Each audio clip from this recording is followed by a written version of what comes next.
Do you want to know 4 ways to avoid getting trapped by a narcissist? By the end of this video, I'm going to give you the red flag, so stay tuned.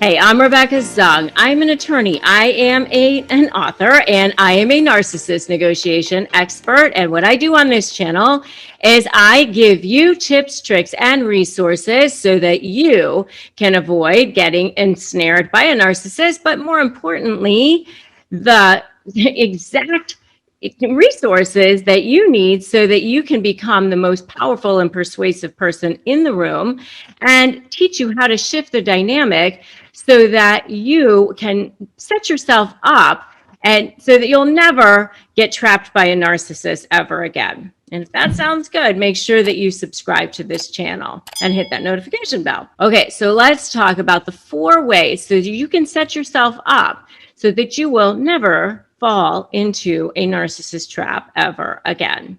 All right, so here's the thing. You want to make sure that you'll be able to detect this so that you'll be able to spot it ahead of time. The thing is that narcissists are really, really good at this. You've heard about the whole 10,000 hour thing. Malcolm Gladwell wrote a book a long time ago called Outliers. And it's a great book, by the way. And I will drop a link below to the book if you want. And in this book, he came up with this whole idea that in order to have outlier success, and he went through the Beatles and Bill Gates and people who are really good at math, like Asians, and like studied people who are like outliers in success, like why they're really, really good at what they do. And he came up with this like magical number that to be really, really good at something, they spent like at least 10,000 hours at something. And so like the Beatles spent time in Germany and, years before they became a success. And that's why they were so good. And Bill Gates, when he was a kid, he got to spend time at the school and was like coding for hours and hours and hours as a teenager. And that's why he got so good at what he was doing. And so, 10,000 hours was the critical number.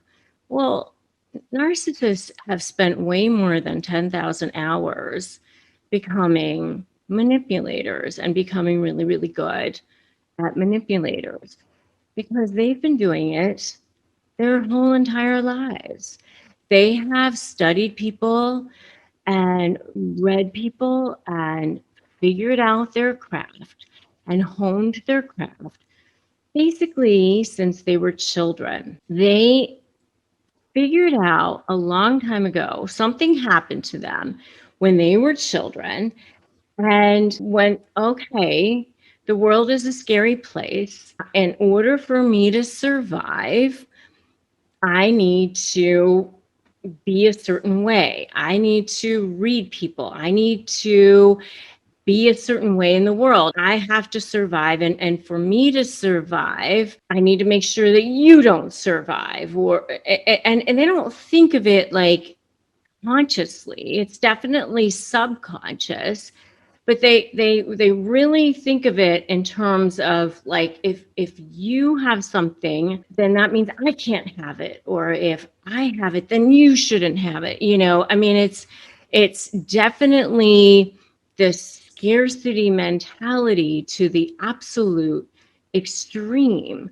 And so they're really very, very manipulative, and they've honed their craft, and they've spent, as I said, way more than 10,000 hours.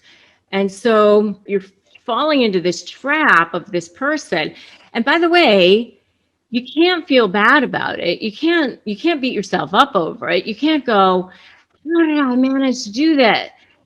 I can't believe I fell into this trap. I can't believe this happened to me, because these people are really good at it. And, you can't wonder, how did the judge fall for it? How does the mediator fall for it? How did the lawyers fall for it?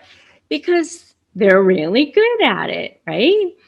So if you want to learn how to detect these red flags before you fall into the hole, then you also have to get really good at reading the signs. So whether it's in business, whether it's in your personal relationships, work, dating, anytime you're meeting someone new, whatever the situation is, you got to get good at reading them too, because they want to ensnare you into their webs. That's what they do. They want to get that narcissistic supply from you. That's their MO. They're looking for that supply all the time. They're predators. They're looking for prey, and they're on the hunt for it constantly. And by the way, if you want to know more about the narcissist manipulation tactics, you should definitely check out my video on that topic. And by the way, they do want to trap you before you can figure out who they actually are. And they're love bombing you as much as they possibly can, as quickly as they can, so that before they figure out. So the love bombing process is a very quick process. It's usually just a couple months, and sometimes it's called the idealization phase. I mean, sometimes love bombing is kind of a weird term if it's like a business relationship, but it's really the same sort of thing. I mean, I had to deal with it in a business kind of a setting, but it was kind of the same sort of a thing. Oh, you'd be the perfect business partner. I can get this kind of client for you. I can bring this sort of relationship to the business. They quickly line themselves up to make themselves look perfect, even if it's in a business relationship. What I would say is one of the ways that you can avoid getting yourself trapped by a narcissist is don't allow them to take control of anything that you have created or that you have personally, founded yourself, such as your business, your company, your finances, or even if it's your children, your house.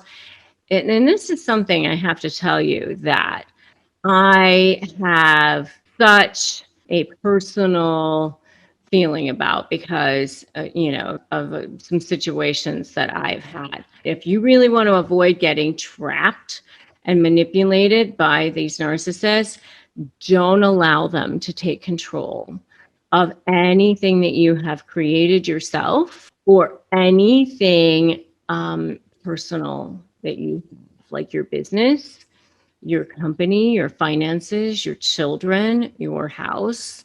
Don't put them on your deed. Don't put them on your company.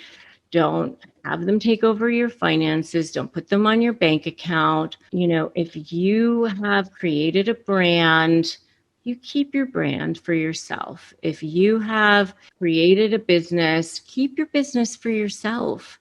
I mean, you don't need anybody else to help you with that business. I mean, if there's something, where somebody is like, could be a good strategic partner for you, where they have like a completely different skill, that's different. Where it's a complementary skill. You're a creative person and there's a financial person who can come in. That's totally different. Where you can really complement each other's skills. Think about how you can set that up where you can really complement each other's skills. But be really, really careful about giving somebody control over something that you've spent time, money, effort creating yourself, that you've built, that is your thing. And if you're so not sure about that, go and watch Dirty John or listen to the podcast.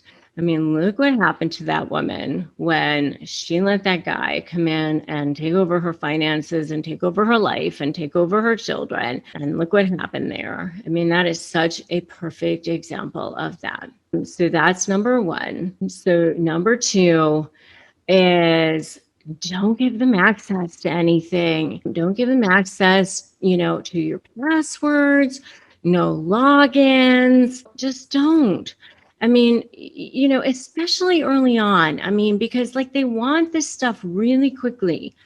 like I said, the love bombing phase is quick. It's like within 3 months, they want all this stuff.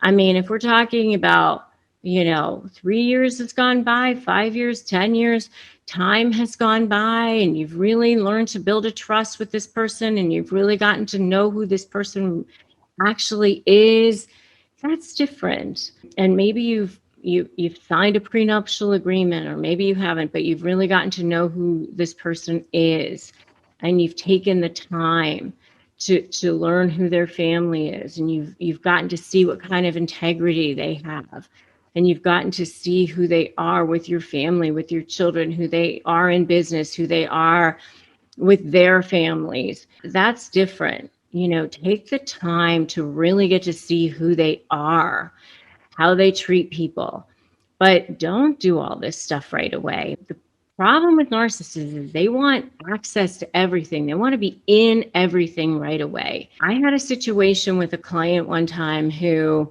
she even signed a prenup, but she had started a company, and she started a really great company, and then got married and gave her husband access to everything right away, a narcissistic guy, made him her CFO, made him in charge of all the social media, made him her COO. I mean, this guy was in charge of everything for the company within like a year of getting married, within a year of knowing him, and then realized that he was not a good guy. He was a bad guy.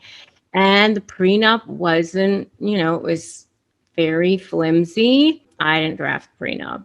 And just FYI. And they signed this prenup out of the country. They had this crazy marriage. And they litigated the prenup and spent way more money. It took way longer to get divorced than they were actually married. And she had to hire a civil litigation attorney just to get him out of the business. And so it caused all kinds of upset in her business, all kinds of upset in her personal life, because she, let the camel under the tent. My whole story about the camel under the tent, right? So be really careful about that. Okay, so that's number 2. Number 3 is watch your self-talk. Watch for words like, you make me feel. You make me feel. You're giving them power, okay? And you're giving them power when you're saying things like that. It's another way to get trapped by a narcissist. You're making me feel. And, this is a good time for my little, I want you to write something down below. I want you to write, I control me. I control me. You don't control me. I control me. All right. And number 4 is watch your emotions, because as soon as you allow them to start controlling your emotions, then that's when they are also trapping you, because they know they have you then. Once they can get under your skin, they know they have you, and they try to trigger you. They try to trigger you in a number of different ways, by their verbal, through emails, through text messages. They do all sorts of things to gaslight you, how they manipulate you. They're constantly trying to trigger you. A really good example of that, by the way, is in the mini series I Care a Lot, which I actually did a whole video on that too, which you can check out if you'd like. That woman in that mini series was really good at manipulating that woman and getting her to be triggered, and then using it against her, which is what they do. They trigger you and then use it against you. Yeah, they're good at that as well.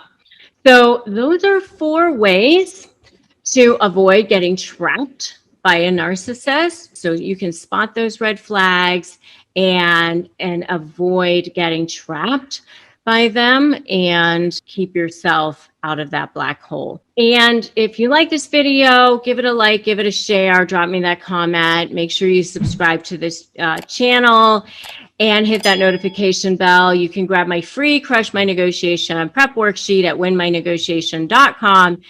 And you are welcome to join my free private Facebook group at Narcissist Negotiators with Rebecca Zung. I am so glad that you stopped by this channel.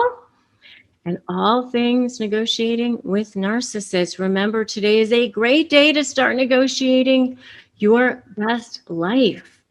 And I will see you in the next video. Thanks for stopping by.